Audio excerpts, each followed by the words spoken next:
قرآن مجید فرقان حمید کے اندر جب رحمت کی آیات کا تذکرہ ہوتا تو اللہ کے رسول کے چہرے انور پر نور کی خوشی کے آثار ہوتے، لیکن جب کبھی عذاب کی بات آتی، اللہ کی پکڑ کی بات آتی تو رسول پاک صلی اللہ علیہ وسلم کانپنے لگ جاتے۔ ایک مرتبہ ایک سفر کے دوران رسول پاک صلی اللہ علیہ وسلم کا گزر ایسی بستی سے ہوا کہ جس بستی پر پچھلے زمانوں میں کہیں عذاب آیا تھا۔ حضور صلی اللہ علیہ وسلم جو ہی اس بستی میں داخل ہوئے تو حضور نے اپنے سر انور پر چادر ڈال لی اور صحابہ سے کہا سواریوں کو تیز کر دو، اس عذاب والی جگہ سے گزر جاؤ، اور حضور رونے لگ گئے اور روتے ہوئے وہاں سے گزرے۔ اللہ کے عذاب پر اپنے دل میں یہی ڈر محسوس کرنا ایمان کی نشانی ہے۔ اس رکوع کے ابتدا میں ایک عجب بات رب کریم نے فرمائی ہے۔ جس وقت میں نے اس کی تفسیر پڑھی تو میرے اوپر بھی ہچکی بندھ گئی اور میں بھی رونے لگ گیا۔ اللہ کریم نے فرمایا کہ پہلی امتوں کی طرف ہم نے رسول بھیجے اور انہوں نے جب نافرمانی کی فَأَخَذْنَاهُمْ بِالْبَأْسَاءِ، ہم نے ان کے حالات میں تنگی لائی، ان کو پریشان کیا، اور وہ درا سختی کی ان پر اور تنگی بھیجی، تکلیف بھیجی، تاکہ شاید وہ لعلہم یتضرعون، شاید کسی تکلیف کی وجہ سے ہی وہ گڑ گڑا جائیں، وہ گڑ گڑائیں تو میں ان کو عذاب سے بچا لوں۔ کافر ہیں، نافرمان ہیں، اور رب کریم گڑ گڑانے کو، خشوع کو، خضوع کو اتنا پسند کرتا ہے کہ اگر کوئی کافر بھی گڑ گڑانے لگ جائے تو اس سے عذاب کو دور کر دیتا ہے۔ جب کافر نافرمان گڑ گڑائے جی، اور اگلی آیت میں رب کریم نے اور بھی ایک عجب رنگ میں بات کی، فرمایا فلولا اذ جاءہم باسنا، جب ہمارا عذاب آ ہی گیا تھا، جب ہماری تکلیف آ ہی گئی تھی، ہم نے پکڑ ہی لیا تھا، تضرعوا، اس وقت بھی اگر وہ گڑ گڑا جاتے، رو جاتے تو میں انہیں معاف کر دیتا۔ اللہ اکبر، اس کی کریمی دیکھو۔ جن کے گناہوں کے سبب، جن کی نافرمانی کے سبب، جن کی عیاشیوں کے سبب، جن کی بے حیائیوں کے سبب، جن کی عریانیوں کے سبب، جن کی نافرمانیاں حد سے بڑھ گئیں اور خدا عذاب بھیج رہا ہے، فرمایا بچنے کی شرط یہ تھی کہ میرے عذاب کو دیکھ کر بھی اور گڑ گڑانے لگ جاتے، معافیاں مانگنے لگ جاتے، میں پھر بھی عذاب پیچھے کر دیتا۔ ولیکن قست قلوبہم، لیکن دل سخت ہو گئے۔ آج ہمارے درمیان بھی اسی طریقے سے ایسے واقعات آتے ہیں، مگر ہم لوگوں کے دل سخت ہوتے چلے جا رہے ہیں۔ اللہ تعالیٰ سے دعا ہے کہ اللہ تعالیٰ ہمیں گڑ گڑانے کی توفیق عطا فرمائے، ہمارے اندر عاجزی اور انکساری عطا فرمائے، ہمیں بھی رو رو کر عبادتیں کرنے کی توفیق عطا فرمائے۔ وَزَيَّنَ لَهُمُ الشَّيْطَانُ مَا كَانُوا يَعْمَلُونَ، شیطان مزین جب کر دیتا ہے دلوں کے اندر ایسے کام کہ جن کاموں میں تم پڑے ہو یہی ٹھیک ہیں، بس رونا کس کام کا، کیوں روتے ہو، کیوں گڑ گڑاتے ہو، تو اس سے بچو۔ اور یہ حالت کب ہوتی ہے؟ اللہ پاک ارشاد فرماتا ہے فَلَمَّا نَسُوا مَا ذُكِّرُوا بِهِ، ان قوموں کے اوپر ایسی حالت اس وقت طاری ہوئی جب انہوں نے نبیوں کی نصیحتوں کو چھوڑ دیا، نبیوں کے طریقے پر عمل کرنا چھوڑ دیا، تو ہم نے دیکھا کہ انہوں نے بالکل بھلا ڈالا ہے۔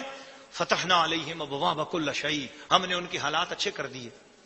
پہلے تو حالات تنگ کیے تھے نا، اب جب نافرمان ہو گئے تو ہم نے حالات اچھے کر دیے، پھل پیدا ہونے لگے، سبزیاں پیدا ہونے لگیں، جو مانگتے وہ ملنے لگ گیا، اب کوئی تنگی نہ رہی۔ پتا چلا غلامی مصطفیٰ میں اگر تنگی بھی آ رہی ہو تو اپنے حالات پہ خوش رہو کہ وہ تم سے راضی ہے۔ جی خوشحالی میں نے بھیج دی گستاخوں کو خوشحال کر دیا، اب وہ خوشحال ہو گئے اور وہ بالکل ہی بھول گئے۔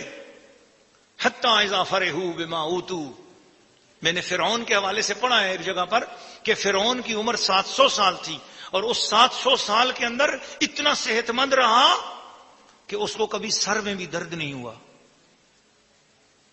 یہ جو ہر وقت کی صحت ملنا ہے اور یہ ہر وقت کی عیش و عشرت ہے، اس سے بندہ غافل ہو جاتا ہے۔ تو لہذا اگر کبھی بیماری آ جائے، کبھی تنگی آ جائے، کبھی حالات میں کوئی تنگی اور پریشانی بھی آ جائے تو سمجھ لو کہ اللہ تعالیٰ راضی ہے۔ اور اگر ہر وقت حالات اچھے ہیں اور ہر وقت آپ کی صحت اچھی ہے تو پھر یہ سمجھ لو کہ کہیں ایسا تو نہیں کہ آپ کو ڈھیل والوں میں رکھ دیا گیا ہو، ڈھیل دے دی گئی ہو، تو ڈرو۔ ایک صحابی رسول کا واقعہ آتا ہے، مفسرین لکھتے ہیں کہ ایک صحابیہ عورت تھی، ان کے شوہر صحابی رسول تھے اور ان کے حالات بڑے اچھے تھے۔ 6-7 مہینے تک ان پہ کوئی تکلیف نہ آئی تو صحابیہ ڈر گئی کہ یہ میرے گھر والے پہ کوئی تکلیف ہی نہیں آئی، کوئی پریشانی نہیں آئی، کوئی ٹینشن نہیں ہوئی، کوئی تکلیف نہیں ہوئی، گھر میں کوئی پریشانی نہیں ہے، خوش ہی خوش ہیں ہم، تو لگتا ہے کہیں مولا ناراض ہو گیا ہے۔ تو انہوں نے اپنا شوہر واپس آیا تو خفا ہو گئی، کہنے لگی مجھے تم سے طلاق چاہیے۔ وہ کہنے لگے کیا ہوا تمہیں؟ میں نے ہر طرح خوشحال رکھا ہوا ہے، تمہیں سب کچھ دے رہا ہوں، تمہاری ضرورتیں پوری کر رہا ہوں، پھر تم طلاق مانگتی ہو؟ کہا بس مجھے طلاق چاہیے۔ کہنے لگے چلو پہلے طلاق کی بات بھی کریں، چلو اب اپنا مسئلہ حضور کی بارگاہ میں لے چلتے ہیں۔ اٹھے حضور کی بارگاہ میں جانے کے لیے تو شوہر کو جو ہے وہ ٹھوکر لگی، ان کے پاؤں کے انگوٹھے سے خون نکلا۔ وہ بھلی خدا کی بندی ایک دم پٹی کرنے لگی اور کہنے لگی نہیں بس اب مجھے طلاق نہیں چاہیے، واپس چلتے ہیں۔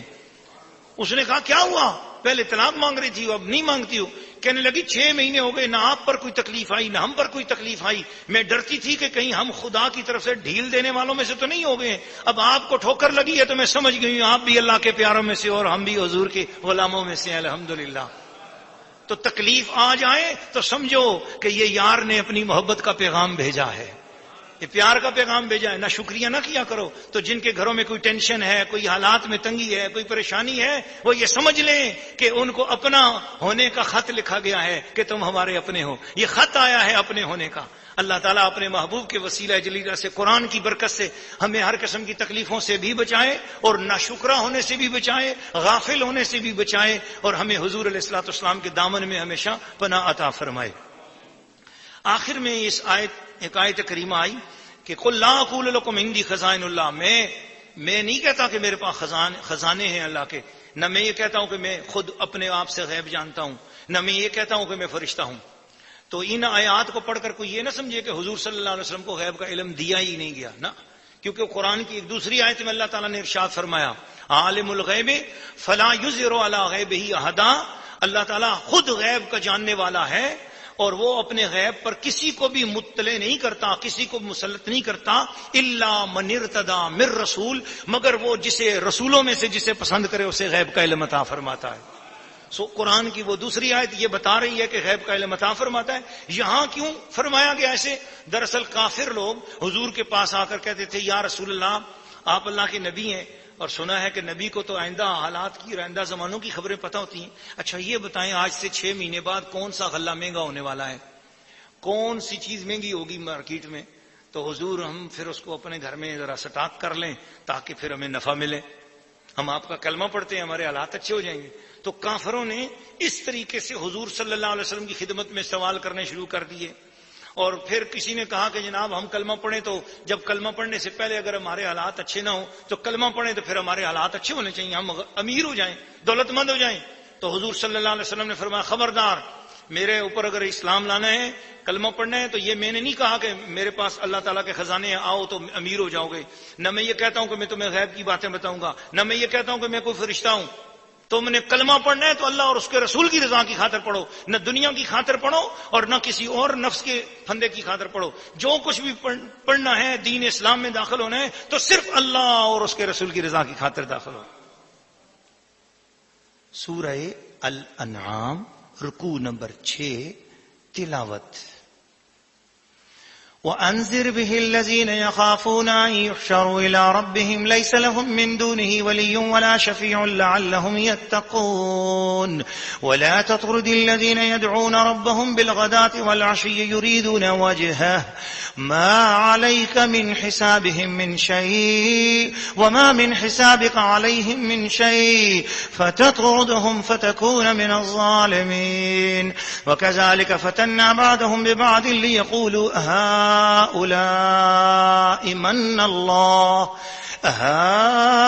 هؤلاء من الله عليهم من بيننا أليس الله بعالم بالشاكرين وإذا جاءك الذين يؤمنون بآياتنا فقل سلام عليكم كتب ربكم على نفسه الرحمة أنه من عمل منكم سوءا بجهالة ثم تاب من بعده وأصلح فأنه غفور رحيم وكذلك نفصل الآيات ولتستبين سبيل المجرمين۔ سورہ الانعام رکوع نمبر 6 ترجمہ۔ کنز الایمان، اور اس قرآن سے انہیں ڈراؤ جنہیں خوف ہو کہ اپنے رب کی طرف یوں اٹھائے جائیں کہ اللہ کے سوا نہ ان کا کوئی حمایتی ہو نہ کوئی سفارشی، اس امید پر کہ وہ پرہیزگار ہو جائیں. اور دور نہ کرو انہیں جو اپنے رب کو پکارتے ہیں صبح اور شام اس کی رضا چاہتے. تم پر ان کے حساب سے کچھ نہیں اور ان پر تمہارے حساب سے کچھ نہیں. پھر انہیں تم دور کر دو تو یہ کام انصاف سے بعید ہے. اور یوں ہی ہم نے ان میں ایک کو دوسرے کے لیے فتنہ بنایا کہ مالدار کافر محتاج مسلمانوں کو دیکھ کر کہیں کیا یہ ہیں جن پر اللہ نے احسان کیا ہم میں سے؟ کیا اللہ خوب نہیں جانتا حق ماننے والوں کو؟ اور جب تمہارے حضور وہ حاضر ہوں جو ہماری آیتوں پر ایمان لاتے ہیں تو ان سے فرما دو کہ تم پر سلام، تمہارے رب نے اپنے ذمہ کرم پر رحمت لازم کر لی ہے کہ تم میں جو کوئی نادانی سے کچھ برائی کر بیٹھے پھر اس کے بعد توبہ کرے اور سنور جائے تو بے شک اللہ بخشنے والا مہربان ہے. اور اسی طرح ہم آیتوں کو مفصل بیان کرتے ہیں اور اس لیے کہ مجرموں کا راستہ ظاہر ہو جائے. سورہ الانعام رکوع نمبر 6 تفسیر. ناظرین و ناظرات اور سامعین و سامعات، مکہ کے کافروں نے، امیروں نے، وڈیروں نے، دولت مندوں نے یہ کہنا شروع کر دیا کہ اے اللہ کے نبی، ہم آپ کے قرآن کو سننا چاہتے ہیں مگر یہ آپ کے ارد گرد جو غریب لوگ بیٹھے ہوئے ہیں ان کو آپ ذرا دور کریں. یہ دور ہوں، جب ہم آیا کریں تو ان غریبوں میں کوئی آپ کے پاس نہ بیٹھا ہو. یہ عمار بن یاسر، یہ آل یاسر، یہ صہیب رومی، یہ بلال حبشی، یہ فقراء صحابہ اکرام، یہ غریب صحابہ اکرام، یہ ابو ذر غفاری، ان کو دور کیجئے. اللہ کے محبوب کی خدمت میں جب ان کافروں نے یوں بات کی کہ ہم بھی قرآن سننا چاہتے ہیں مگر غریب لوگوں کی وجہ سے کہ آپ کے ارد گرد غریب بیٹھے ہوتے ہیں اور غریبوں کے ساتھ ہمارا بیٹھنا اچھا نہیں لگتا.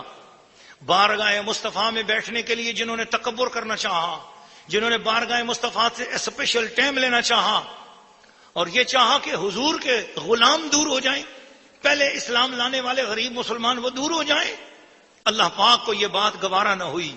اللہ کریم نے اپنے محبوب پر کلام اتارا اور فرمایا وَلَا تَطْرُدِ الَّذِينَ يَدْعُونَ رَبَّهُمْ بِالْغَدَاةِ وَالْعَشِيِّ. محبوب ان غریبوں کو اپنے پاس سے دور نہ کرنا. تیرے ارد گرد بیٹھے ہوئے یہ غریب مجھے اچھے لگتے ہیں، یہ فقراء مجھے اچھے لگتے ہیں، مجھے ان امیروں کی کوئی ضرورت نہیں ہے جو تکبر سے تیری بارگاہ میں آئے. مجھے وہ فقیر اچھا لگتا ہے، وہ مسکین اچھا لگتا ہے، وہ غریب اچھا لگتا ہے جو تیرا ادب کرتا ہو اور تیری بارگاہ میں آ رہا ہو. ارے بھائی مالدار نہیں ہے، کیا ہے؟ پیار کا طلبگار تو ہے، ایمان کا طلبگار تو ہے، وہ محبتوں میں سج کے آ رہا ہے. اس کی غربت مجھے امیروں کی امیری سے اچھی لگتی ہے جو تیری بارگاہ میں ادب سے جھک کے آ رہا ہوتا ہے. الیس اللہ بعالم بالشاکرین. ان حق ماننے والوں کو اللہ تعالیٰ جان رہا ہے. تو اسی لیے فرمایا اذا جاءک الذین یؤمنون بآیاتنا، جو میرے اس قرآن پر ایمان لا کر محبوب تیری خدمت میں حاضر ہوتے ہیں، فقل سلام علیکم، تو ان کو سلام فرمایا کر، تو کہہ دے کہ تمہارے اوپر سلام ہو. اس کا مطلب ہے جو قرآن پڑھ کر حضور کی خدمت میں جائے حضور اس پر سلام بھیجتے ہیں. میلاد مصطفیٰ کا مہینہ ہے، دنیا والے لوگ کوئی نعتیں پڑھ رہے ہیں، بہت اچھی بات، کوئی تلاوتیں کر رہے ہیں، بہت اچھی بات، کوئی صلاۃ و سلام پڑھ رہے ہیں، بہت اچھی بات، کوئی منقبتیں پڑھ رہے ہیں، بہت اچھی بات، محافل سجا رہے ہیں، بہت اچھی بات، گلیاں بازار سجا رہے ہیں، بہت اچھی بات. لیکن کتنی اچھی بات ہے کہ کن کو سلام حضور کن کو کریں گے؟ جو قرآن پڑھتے ہیں، اللہ کی آیتوں پر ایمان لا کر اب حضور کی بارگاہ میں حاضر ہو رہے ہیں تو اللہ نے حکم دیا اپنے محبوب کا، محبوب ان کو تو کہہ دے سلام علیکم. سبحان اللہ. اس لیے ہمیں امید ہے کہ ہم جو میلاد مصطفیٰ قرآن کے زیر سایہ منا رہے ہیں، قرآن کے زیر سایہ منا رہے ہیں، قرآن پڑھ رہے ہیں، انشاءاللہ ہمیں یقین ہے کہ مدینہ شریف سے سلام آئے گا اور ہمیں حضور کی اس سلام کے برکت سے ہمیں حضور کی شفاعت مل جائے گی، اللہ کی رحمتیں مل جائیں گی، ہمارے گناہ معاف ہو جائیں گے، ہماری کالی قبر جو ہے وہ نور میں بدل جائے گی. سورہ الانعام رکوع نمبر 7 تلاوت.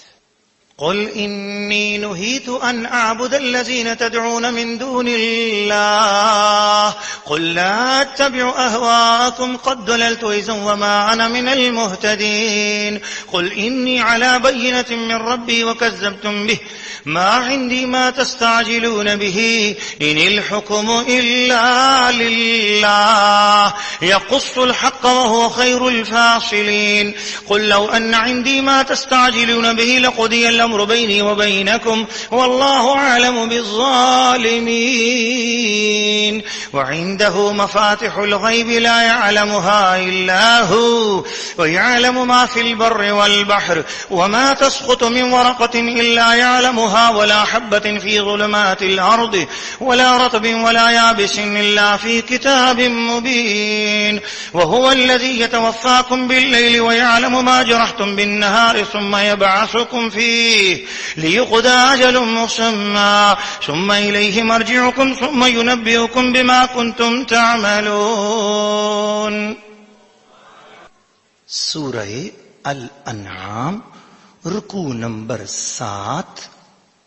ترجمہ کنز الایمان. تم فرماؤ مجھے منع کیا گیا ہے کہ انہیں پوجوں جن کو تم اللہ کے سوا پوجتے ہو. تم فرماؤ میں تمہاری خواہش پر نہیں چلتا، یوں ہو تو میں بہک جاؤں اور راہ پر نہ رہوں.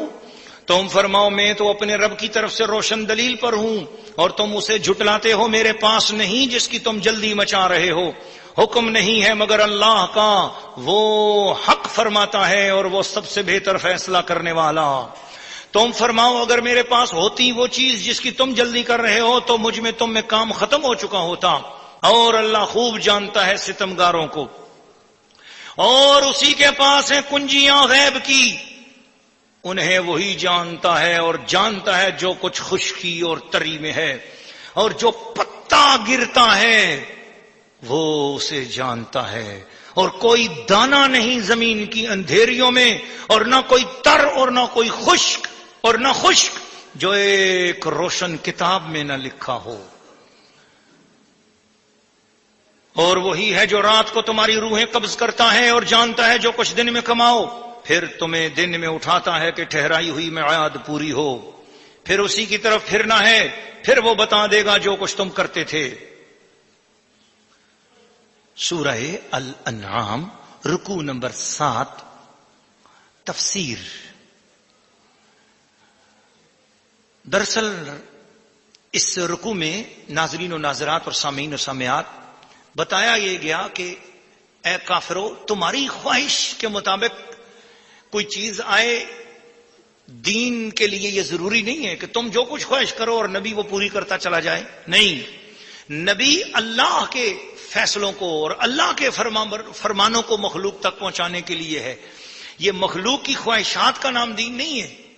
تو اس لیے حکم یہ ہوا اور بتایا گیا کہ تم جو غیر اللہ کو پوجتے ہو، اللہ کے سوا کسی چیز کی بندگی کرتے ہو، تو یہ یاد رکھ لینا کہ یہ بندگی ہم نہیں کریں گے. ہم کبھی بھی کسی بھی موقع پر اس معاملے میں کبھی کسی بھی مشرک کے ساتھ صلح نہیں ہوگی. ہم اللہ کو مانتے ہیں، اللہ کی بندگی کرتے ہیں، اسی کو پوچھتے ہیں. اور زندگی میں کبھی بھی کسی موڑ پر بھی یاد رکھیں مشرک کے ساتھ اس شرک اور توحید کے معاملے میں کبھی اتحاد نہیں ہو سکتا، کبھی صلح نہیں ہو سکتی، کبھی اس مسئلے پر سمجھوتا نہیں ہو سکتا. یہ یاد رکھ لینا، شرک بالکل ایک الگ چیز ہے اور توحید ایک بالکل الگ حقیقت ہے. اور توحید جہاں ہو اور وہ توحید ہی ہوتی ہے، اور توحید کی یہ شان ہے کہ وہ اللہ کی بندگی کرنے والے ہیں، اور اللہ کی بندگی اللہ کے ساتھ کسی شرک کا تقاضا نہیں کرتی. سو اس وجہ سے ہم کبھی بھی شرک کی طرف نرم گوشہ نہیں رکھیں گے، بلکہ ہمیشہ شرک کے خلاف رہیں گے اور شرک کو مٹائیں گے اور شرک سے بیزار رہیں گے. تو ان آیتوں سے یہ بھی پتہ چلتا ہے کہ اگر کوئی شخص اپنے دل میں یہ سمجھے کہ ایک طرف اس کے دل میں مشرکوں سے پیار بھی ہو اور مسلمانوں سے محبت بھی ہو اور وہ اللہ کی بندگی بھی کرتا ہو، تو اس صورت میں وہ اس کا ایمان نہیں ہے. یہ یاد رکھ لینا، وہ مسلمان نہیں ہے. مسلمان ہونے کے لیے دل میں توحید کے پیار اور اقرار کے ساتھ شرک سے بیزار ہونا بھی ضروری ہے، شرک سے نفرت بھی ضروری ہے. شرک سے نفرت ہو، تمام شرکی احکاموں سے نفرت ہو، تمام شرکی عادات سے نفرت ہو، تمام غیر اللہ اور باطل چیزوں کا دل میں ذرا بھی پیار نہ ہو، تو یہ توحید کا تقاضا ہے، اور اسی کی طرف توجہ دلائی گئی، اور یہ بتایا گیا کہ وعنده مفاتح الغیب، غیب کی کنجیاں اللہ کے پاس، لا یعلمها الا هو، کوئی نہیں جانتا ہے سوائے اس کے، یعلم ما فی البر والبحر، یہ بتوں کو تو یہ نہیں پتا ان کے ساتھ کیا ہو رہا ہے، تم ان بتوں کی کو قیاس کرتے ہو خدا پر، خدا کی شان تو یہ یعلم ما فی البر والبحر، جو کچھ خشکی میں ہو رہا ہے اسے بھی جانتا ہے، جو کچھ تری میں ہے پانیوں میں ہے اسے بھی جانتا ہے، وما تسقط من ورقۃ الا یعلمها، ارے کسی درخت کے ساتھ سے پتا اگر گرتا ہے تو وہ بھی اللہ کے علم میں ہے، ولا حبۃ فی ظلمات الارض، زمین کی کسی اندھیریوں کے اندر چھوٹا سا دانہ پڑا ہوا ہو خدا کی نظر میں ہے وہ بھی، لا رطب ولا یابس الا فی کتاب مبین، اور کوئی خشک اور تر ایسا نہیں ہے جو کچھ اللہ نے کتاب مبین میں نہ نازل کر دیا ہو۔ اشارہ کیا کیا ہے؟ پہلے یہ فرمایا وعنده مفاتیح الغیب، میری غیب کی کنجیاں میرے پاس ہیں، اور پھر اشارہ کر دیا وہ غیب کی کنجیاں کہاں ہیں، اشارہ کر دیا وہ کتاب مبین میں ہیں، اور کیا کر دیا، وہ کتاب مبین میں ہے، اور کتاب مبین کہاں ہے، کتاب مبین محمد پہ نازل کر دی ہے، سبحان اللہ۔ غیب کی کنجیاں اللہ کے پاس ہیں، اور اللہ کے پاس کیا ہے، کتاب مبین ہے، اور کتاب مبین کس کو دی ہے اس نے، کتاب مبین محمد مصطفیٰ کو دی ہے۔ فرمایا بھئی یہ راز کی باتیں اسی کو سمجھ میں آئیں گی جس کے دل میں نبی کا ادب ہوگا اور قرآن کی تعظیم ہوگی، اور اللہ کے دے جانے کی شان پر بھی اس کو ایمان ہوگا کہ اللہ کریم دیتا بھی ہے اور عطا بھی فرماتا ہے۔ لیکن غیروں اور منکروں کو سمجھایا گیا کہ یاد رکھو اللہ کی شان یہ شان ہے۔ سورہ الانعام رکوع نمبر 8 تلاوت۔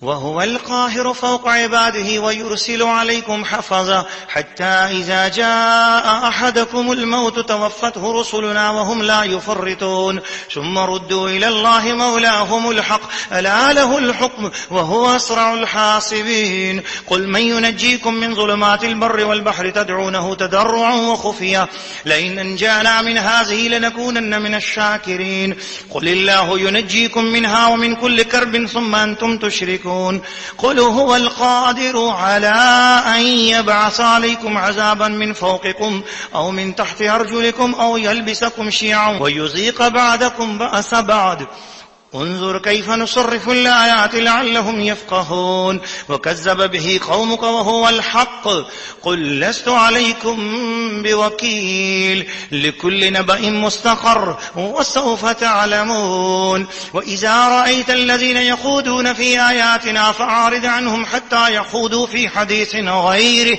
وإما ينسينك الشيطان فلا تقعد بعد الذكرى مع القوم الظالمين وما على الذين يتقون من حسابهم من شيء ولكن ذكرى لعلهم يتقون وذر الذين اتخذوا دينهم لعبا ولهوا وغرتهم الحياة الدنيا وذكر به أن تبسل نفس بما كسبت ليس لها من دون الله ولي ولا شفيع وإن تعدل كل عدل لا يؤخذ منها أولئك الذين أبسلوا بما كسبوا لهم شراب من حميم وعذاب أليم بما كانوا يكفرون۔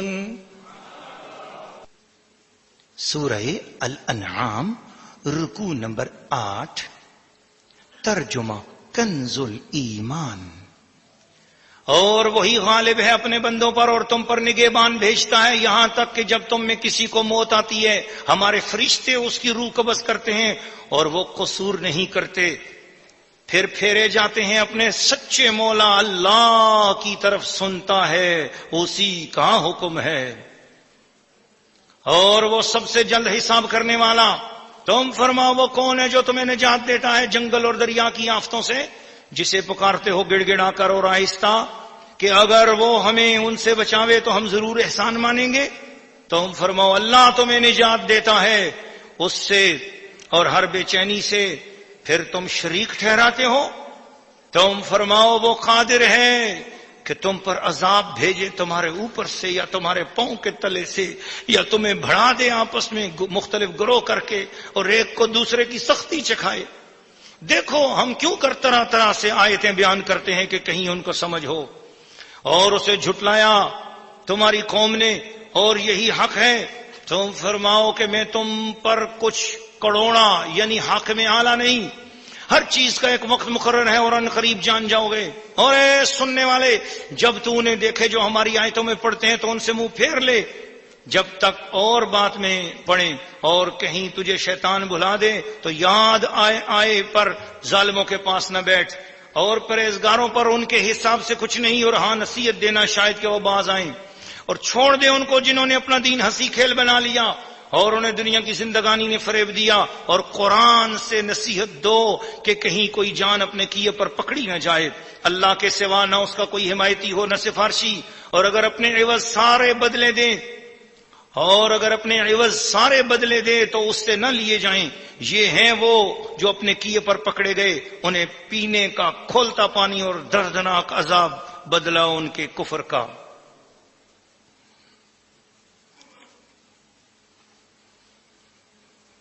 سورہ الانعام رکوع نمبر 8.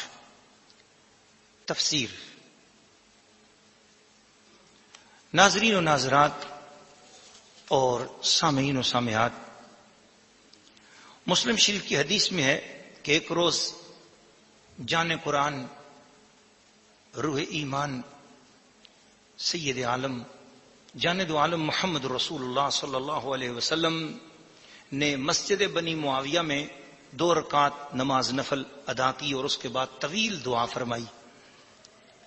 پھر صحابہ اکرام کی طرف متوجہ ہو کر فرمایا کہ میں نے اپنے رب سے 3 سوال کیے، ان میں سے صرف 2 قبول فرمائے گئے ہیں. ایک سوال تو میرا یہ تھا کہ مولا کریم میری امت کو عام قحط سے ہلاک نہ کرنا، میری امت میں ایسی بھوک اور ایسا قحط نہ آ جائے کہ کہیں میری امت ہلاک ہو جائے بھوک پیاس کی وجہ سے. یہ سوال اللہ نے قبول فرمایا. آج کائنات میں جتنی رونق اور رزق کی برکتیں آپ دیکھ رہے ہیں، یہ حضور کی اس دعا کی برکت ہے. دوسرا سوال حضور علیہ الصلوۃ والسلام نے فرمایا کہ یا اللہ میری دعا یہ ہے کہ ان کو غرق بھی نہ کرنا، اس طرح کے عذاب بھی نہ دینا جس طرح پچھلی امتوں پہ عذاب آئے تھے.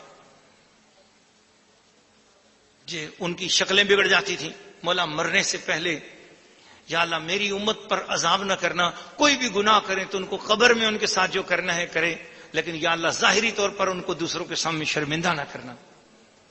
اللہ پاک نے یہ دعا بھی قبول فرما لی. تیسرا سوال میں نے یوں کیا، اے اللہ میری امت میں آپس میں جنگ و جدال بھی نہ ہو، آپس میں فرقے نہ بنے، یا اللہ ایک ہو کر رہیں. حکم آیا کہ اے محبوب یہ دعا بھی قبول نہیں ہوگی. آج جو یہ اس امت کے اندر حالت ہے دیکھ لو، 2 دعائیں قبول ہوئیں اور یہ تیسری دعا قبول نہ ہوئی. لیکن یہ دعا قرب قیامت کے وقت اس کا رنگ آئے گا. یہ دعا قرب قیامت کے وقت قبول ہوگی جب حضرت سیدنا عیسیٰ علیہ السلام زمین پر نازل ہوں گے، تو پھر پوری زمین پر صرف ایک ہی دین ہو جائے گا اور اس کا نام ہوگا اسلام. پوری زمین پہ رہنے والے سب کے سب لوگ مسلمان ہو جائیں گے. بہرحال اس رکوع میں یہی فرمایا گیا کہ اللہ کے حضور ڈرو، عاجزی کرو. وہی اللہ ہے جو نجات دینے والا ہے، وہی دعائیں سننے والا ہے، وہی قبول کرنے والا ہے. لیکن یاد رکھنا دین کو کھیل اور مذاق نہ بناؤ، دین کی بات میں ہنسی مذاق نہیں کرو، بلکہ جب قرآن کا ذکر ہو رہا ہو، قرآن کی بات ہو رہی ہو تو بڑی عاجزی کا اظہار کیا کرو. اس میں ایک آیت کریمہ گزری ہے جس میں اللہ کریم نے یوں ارشاد فرمایا کہ قل هو القادر علی ان یبعث علیکم، تو رسول پاک صلی اللہ علیہ وسلم توبہ استغفار کرنے لگے. اللہ قادر ہے کہ تم پر عذاب بھیجے، تو حضور ڈر گئے. حضور نے فرمایا یا اللہ معاف فرمانا. من فوقکم، تمہارے اوپر سے آئے تو انہوں نے کہا یا اللہ اوپر کے عذاب سے بچا. او من تحت ارجلکم، تمہارے پاؤں کے نیچے سے عذاب آ جائے، کہا یا اللہ ہمیں نیچے کے عذاب سے بھی بچانا. او یلبسکم شیعا، تمہیں بڑھا دے، آپس میں لڑا دے، کہ یا اللہ اس لڑائی سے بھی بچانا. وَيُذِيقَ بَعْضَكُمْ بَأْسَ بَعْضٍ، تو حضور نے دعا کی اللہ ہر قسم کے فتنے سے بچا، ہر قسم کے عذاب سے بچا. اور میں یہ دعا کرتا ہوں کہ اللہ آپ کو، مجھے، سننے والوں، سننے والیوں، ہم سب کو اللہ پاک ہر قسم کے فتنوں اور عذابوں سے بچائے.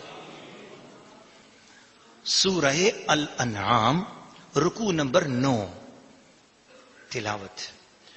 قل أندعو من دون الله ما لا ينفعنا ولا يضرنا ونرد على أعقابنا بعد إذ هدانا الله كالذي استهوته الشياطين في الأرض حيران له أصحاب يدعونه إلى الهدى ائتنا قل إن هدى الله هو الهدى وأمرنا لنسلم لرب العالمين وأن نقيموا الصلاة واتقوه وهو الذي إليه تحشرون وهو الذي خلق السماوات والأرض بالحق ويوم يقول كن فيكون قوله الحق وله الملك يوم ينفخ في السور عالم الغيب والشهادة وهو الحكيم الخبير وإذ قال إبراهيم لأبيه آزر تتخذ أصناما آلهة إني أراك وقومك في ضلال مبين وكذلك نري إبراهيم ملكوت السماوات والأرض وليكون من الموقنين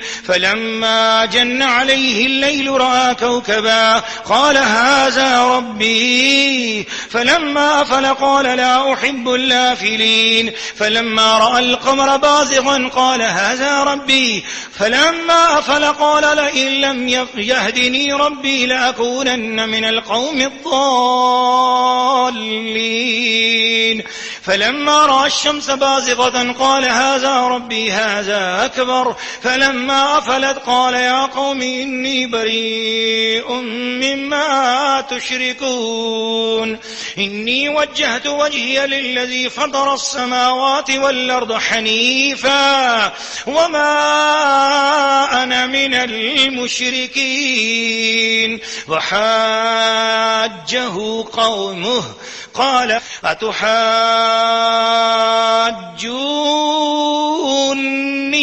في الله وقد هدان ولا أخاف ما تشركون به إلا أن يشاء ربي شيئا وسع ربي كل شيء علما أفلا تتذكرون وكيف أخاف ما أشركتم ولا تخافون أنكم أشركتم بالله ما لم ينزل به عليكم سلطانا فأي الفريقين أحق بالأمن إن كنتم تعلمون الذين آمنوا ولم يلبسوا إيمانهم بظلم أولئك لهم الأمن وهم مهتدون. سورہ الانعام رکوع نمبر 9. ترجمہ کنز الایمان. تم فرماؤ کیا ہم اللہ کے سوا اس کو پوجیں جو ہمارا نہ بھلا کرے نہ برا اور الٹے پاؤں پلٹا دیے جائیں بعد اس کے کہ اللہ نے ہمیں راہ دکھائی اس کی طرح کہ جسے شیطان نے زمین میں راہ بلا دی حیران ہے اس کے رفیق اسے راہ کی طرف بلا رہے ہیں کہ ادھر آ. تم فرماؤ کہ اللہ ہی کی ہدایت ہے اور ہمیں حکم ہے کہ ہم اس کے لیے گردن رکھ دیں جو رب ہے سارے جہان کا اور یہ کہ نماز قائم رکھو اور اس سے ڈرو اور وہی ہے جس کی طرف تمہیں اٹھنا ہے اور وہی ہے جس نے آسمان اور زمین ٹھیک بنائے اور جس دن فنا ہوئی ہر چیز کو کہے گا کہ ہو جا وہ فوراً ہو جائے گی. اس کی بات سچی ہے اور اسی کی سلطنت ہے جس دن سور پھونکا جائے گا. ہر چھپے اور ظاہر کو جاننے والا اور وہی حکمت والا خبردار. اور یاد کرو جب ابراہیم نے اپنے باپ آزر سے کہا کیا تم بتوں کو خدا بناتے ہو؟ بے شک میں تمہیں اور تمہاری قوم کو کھلی گمراہی میں پاتا ہوں. اور اسی طرح ہم ابراہیم کو دکھاتے ہیں ساری بادشاہی آسمانوں اور زمین کی اور اس لیے کہ وہ عین الیقین والوں میں ہو جائے. پھر جب ان پر رات کا اندھیرا آیا ایک تارا دیکھا بولے اسے میرا رب ٹھہراتے ہو. پھر جب وہ ڈوب گیا تو بولے مجھے خوش نہیں آتے ڈوبنے والے. پھر جب چاند چمکتا دیکھا تو بولے اسے میرا رب بتاتے ہو. پھر جب وہ ڈوب گیا تو کہا اگر مجھے میرا رب ہدایت نہ کرتا تو میں بھی انہی گمراہی میں ہوتا. پھر جب سورج جگمگاتا دیکھا بولے اسے میرا رب کہتے ہو یہ تو ان سب سے بڑا ہے. پھر جب وہ ڈوب گیا تو کہا اے قوم میں بیزار ہوں ان چیزوں سے جنہیں تم شریک ٹھہراتے ہو. میں نے اپنا منہ اس کی طرف کیا جس نے آسمان اور زمین بنائے ایک اسی کا ہو کر اور میں مشرکوں میں نہیں. اور ان کی قوم ان سے جھگڑنے لگی کہا کہ کیا اللہ کے بارے میں مجھ سے جھگڑتے ہو؟ تو وہ مجھے راہ بتا چکا اور مجھے ان کا ڈر نہیں جنہیں تم شریک بتاتے ہو. ہاں جو میرا ہی رب کوئی بات چاہے بے شک میرے رب کا علم ہر چیز کو محیط ہے. تو کیا تم نصیحت نہیں مانتے اور میں تمہارے شریکوں سے کیوں کر ڈروں اور تم نہیں ڈرتے کہ تم نے اللہ کا شریک اس کو ٹھہرایا جس کی تم پر اس نے کوئی سند نہ اتاری؟ تو دونوں گروہوں میں امان کا زیادہ سزاوار کون ہے اگر تم جانتے ہو؟ وہ جو ایمان لائے اور اپنے ایمان میں کسی ناحق کی آمیزش نہ کی، انہی کے لیے امان ہے اور وہی راہ پر ہیں۔ سورہ الانعام رکوع نمبر 9 تفسیر۔ ناظرین و ناظرات اور سامعین و سامعات، اس رکوع میں اللہ تعالیٰ کی بندگی کو اس کی طرف توجہ کی گئی اور بتایا گیا کہ جو بت ہیں اور جو مشرکوں کے باطل معبود ہیں، مشرکوں کے گھڑے ہوئے بت ہیں، دیویاں ہیں، مندر ہیں، گردوارے ہیں، ان میں جو شرکیہ عبادات کی جاتی، یا جو بھی ایسی جگہ جہاں پر اللہ کے ساتھ کسی کو شریک ٹھہرایا جاتا ہو، تو یہ یاد رکھ لینا کہ وہ کچھ بھی نہیں اور وہ تمہارا کچھ بگاڑ بھی نہیں سکتے، کچھ نہیں ہے، وہ باطل ہیں اور خود گمراہ ہیں۔ اور یاد رکھ لینا نفع اور نقصان کا مالک صرف اللہ ہے۔ اسی اللہ کی بندگی ہے کہ جس نے آسمان اور زمین کو حق کے ساتھ بنایا، اور وہی اس دن فرمائے گا کن فیکون، جس نے پہلے دن فرمایا تھا کن فیکون، وہی مرنے کے بعد ساری کائنات جب فنا ہو جائے گی پھر فرمائے گا کن فیکون، تو دوبارہ سب کو زندہ کر دے گا۔ سو جس نے سب کو پیدا کیا، جب وہ پیدا کرنے پر اس کو کوئی تکلیف نہیں ہے، تو مرنے کے بعد پھر ایک نمونہ تھا ہی نہیں پہلے۔ ہر انسان اپنے اپنے اندر سوچے کہ میں پہلے کچھ تھا ہی نہیں، تو کچھ تھا نہیں تو اس نے کچھ کر دیا ہے کسی چیز سے بھی، جیسے بھی، تو پھر جب میں مر جاؤں گا مجھے پھر دوبارہ رینیویٹ کرنا، دوبارہ بنانا تو اس کے لیے زیادہ آسان ہے۔ ہر چیز کو دوبارہ وہ پیدا کرنے پر قدرت رکھتا ہے۔ اس موقع پر حضرت ابراہیم علیہ السلام کا واقعہ رب کریم نے ارشاد فرمایا، اور اس میں یہ بات بھی کی کہ جو حضرت ابراہیم علیہ السلام نے اپنے چچا آزر سے کہا، تو وہاں پر کلمات آئے ہیں لے ابیہ آزر، تو ابی سے ترجمے میں یہی لفظ آتا ہے اپنے باپ کو چچا، چچا کو باپ ہی کہا جاتا ہے، اپنے باپ سے کہا۔ تو عربی زبان کے اندر قرآن میں بھی یہ استعمال ہوا ہے چچا کے لیے باپ کا لفظ۔ جیسے پہلے پارے میں حضرت یعقوب علیہ السلام نے جب اپنے بیٹوں سے پوچھا کہ میرے بعد کس کی بندگی کرو گے، تو انہوں نے عرض کیا نعبد الہک و الہ آبائک ابراہیم و اسماعیل و اسحاق الہ واحدہ۔ تو اس میں حضرت اسماعیل کو حضرت اسحاق کے آبا میں، حضرت یعقوب کے آبا میں ذکر کیا گیا، جبکہ حضرت یعقوب کے آبا میں والد کے طور پر اسحاق علیہ السلام ہیں اور اسماعیل علیہ السلام چاچا ہیں، تو چاچا کو بھی باپ کے طور پہ گنا گیا۔ تو یہ قرآن کا طریقہ ہے کہ چچا پرورش کرتا ہے، چچا کی اگر وہ پرورش ہوتی ہے تو وہ بھی باپ ہی کے بمنزلہ ہوا کرتا ہے۔ تو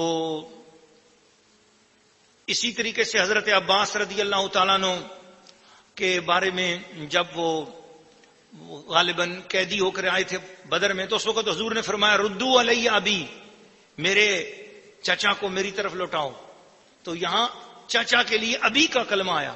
تو اسی طرح قرآن میں جو کہا گیا کہ حضرت ابراہیم کا ابی ہے، ان کا جو باپ جو بت پرست تھا، تو اس سے مراد ان کے والد نہیں ہے، یہاں باپ کا کلمہ آیا ہے چچا کے لیے۔ حضرت ابراہیم علیہ السلام کا جو چچا تھا وہ بت پرستی کرتا تھا، تو یہاں اس کی بات آئی ہے، جبکہ حضرت ابراہیم علیہ السلام کے والد گرامی، ان کا نام مبارک حضرت سیدنا طارق رضی اللہ تعالی عنہ ہے، اور وہ پکے موحد اور مسلمان اور ایمان والے تھے۔ اصحاب تفسیر اور اصحاب اخبار و سیر نے بیان کیا ہے کہ نمرود ابن کنعان بڑا جابر بادشاہ تھا، سب سے پہلے اسی نے تاج سر پہ رکھا۔ یہ بادشاہ لوگوں سے اپنی پرستش کراتا تھا، کاہن اور نجومی بکثرت اس کے دربار میں تھے۔ تو نمرود نے خواب میں دیکھا کہ ایک ستارہ طلوع ہوا ہے، اس کی روشنی کے سامنے چاند اور سورج کی روشنی بھی بالکل بے نور ہو گئی ہے۔ اس سے وہ بڑا خوفزدہ ہوا اس نے درباری نجومیوں سے کہا کہ بتاؤ اس خواب کا کیا مطلب ہے؟ نجومیوں نے اپنے حساب لگا کر بتایا کہ تیری حکومت میں ایک لڑکا پیدا ہونے والا ہے جو تیرے زوال کا سبب ہوگا، تو تیرے دین والے اس کے ہاتھ سے ہلاک ہوں گے۔ یہ سن کر وہ پریشان ہو گیا اور اس نے حکم دے دیا کہ جو بچہ پیدا ہو قتل کر ڈالا جائے، مرد عورتوں سے علیحدہ رہیں۔ اس کی نگہبانی میں ایک محکمہ قائم کر دیا گیا، لیکن اللہ کی تقدیر کو کوئی ٹال نہیں سکتا۔ حضرت ابراہیم علیہ السلام کی والدہ ماجدہ کے پیٹ میں جب حضرت ابراہیم علیہ السلام جلوہ گر ہو گئے تو حضرت ابراہیم علیہ السلام کے ابا جان حضرت سیدنا طارق رضی اللہ تعالیٰ عنہ جو تھے، وہ ان کو لے کر، حضرت ابراہیم علیہ السلام کی والدہ کو لے کر وہ ایک دور غار میں چلے گئے، پہاڑ کے غار میں، اور اس غار میں ہی آپ رہیں، تہ خانے میں چلی گئیں۔ تو جب آپ کی ولادت وہاں ہوئی تو آپ تہ خانے میں ہی رہے، پتھروں کے اس تہ خانے کا دروازہ بند کر دیا جاتا تھا۔ جب آپ کی ولادت ہوئی تو والدہ آپ کو وہیں چھوڑ آتی تھیں، روزانہ جا کر دودھ پلا کے آ جاتی تھیں۔ جب کبھی آپ دیر سے پہنچتی تو دیکھتی کہ حضرت ابراہیم علیہ السلام اپنی انگلی مبارک چوس رہے ہیں اور اس میں سے دودھ نکل رہا ہے۔ تو تہخانے میں آپ اسی طرح پرورش پاتے رہے۔ تو بعض روایتوں میں آتا ہے کہ 13 برس 17 برس 13 یا 17 سال تک آپ وہیں پر رہے۔